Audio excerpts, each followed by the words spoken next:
Okay, so today we are going to do a little Q&A from all the questions that you've asked us on Instagram and see if we can answer them the best that we can. First question, does the halo actually stay on? Does the halo fall off if you look up? No, it doesn't fall off if you look up. When your head moves, the halo kind of like moves with your neck, but it's not going to push the halo off your head or anything. Like it's pretty much like all up here and all along the sides is securely still on your head, so it's not going to fall off or anything. Can you put foils through your halo?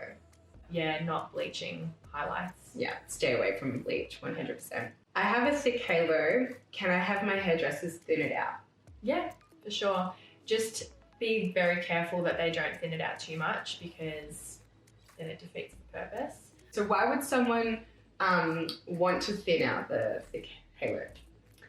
It might just be too much hair for them, especially if they've trimmed it. Like they get seriously thick when you cut them shorter. Like we only cut yours about that much shorter, I think. Mm-hmm. And if you were to cut the thick even shorter, then they become seriously thick. And yeah, they might not have just known that that's what happens when you trim it. But also maybe the medium was going to be not enough hair, and so they need something in between the thick and the medium. Yeah, that makes sense. What can actually go wrong when cutting the halo, and what is the best advice to tell your hairdresser when cutting the halo? Yeah, it's an easy thing to do. If you look at the way, I'll show him again through the wefts that are sewn on the halo. If they just pick up a weft and sort of measure, okay, say Jordy's hair is really long, but so what I did with Jordy's halo was I sort of like measured, her hair was there, and then I sort of started to cut that layer that I just picked up a little bit longer than her hair. And then you just need them to maybe trim the bottom and then do some layering at the front. So there's not a lot that they could really stuff up if they sort of are looking at it and being really careful, like in the way I just showed you. So it's more about cutting the halo to suit your hairstyle as well. So as long as they're very visual with how they're cutting it and they don't cut like too much length off, obviously if it's always better to start longer than what you're even wanting and seeing if you need to go again a little bit shorter, because it's better to be safe than sorry.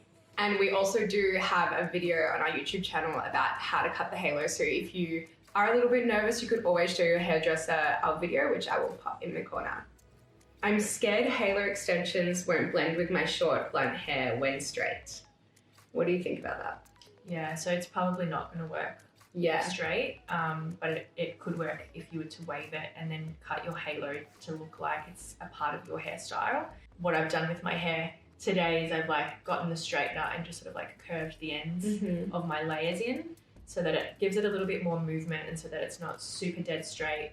But then again, like sometimes straightening it really dead straight, like your hair, can help flatten it and blend it in with the halo, depending how thick your ends are. Yeah, but that definitely does look more natural how you've like curved it in. Yeah. Yeah. And then it just means that, you know, if my hair underneath comes through, it just looks like a layer. Do you ever have to wash your halo? What happens if it gets dirty? Yeah, so you do wash your halo, but you shouldn't need to wash it very often. Like every 3 months is good. And yeah, it just depends how much you wear it. But yeah, not often. It's better to wash it as little as possible just to keep it feeling soft and not dry it out too much. Yeah. Can I use blue or purple shampoo in the halo? Yes. Hair extensions in general are very porous because they've been through so much processing. So it does take to colour extremely quickly. So whenever you're toning, colouring, or using any type of colouring shampoo like blue shampoo, you do want to make sure that you are right there watching it so you can quickly rinse it. And you want to do it as quickly as you can to get an even sort of, you know, tone over the halo. So how does the halo work given the fact that everyone has different shaped heads? With the wires, we've actually got stretchy wires that will stretch and mold to any of the head sizes. We've got extra small, and extra large in the stretchy wire so that it gives a very diverse range of how it can fit different heads. So when you get the halo, if it does feel a little bit loose, it's just a matter of playing around with the different wire sizes in the pack and seeing which one fits your head right. Definitely. How does the wire halo compare to clip-ins? we find that a lot of girls give us feedback that the halo looks a lot more natural than clip-ins, because when you've clipped these like pieces of hair sort of all over your head, you can't normally, unless you sort of take the time to number them and cut them, but you have to sort of like figure out where they belong if you've cut them. And so with the halo, it's like one piece, it's been cut once, and you put it on and it looks the same every time because it's been pre-cut, and you're not having to worry about clipping these different length pieces to, you know, give it that layered look or anything. So I feel like that's a really big difference.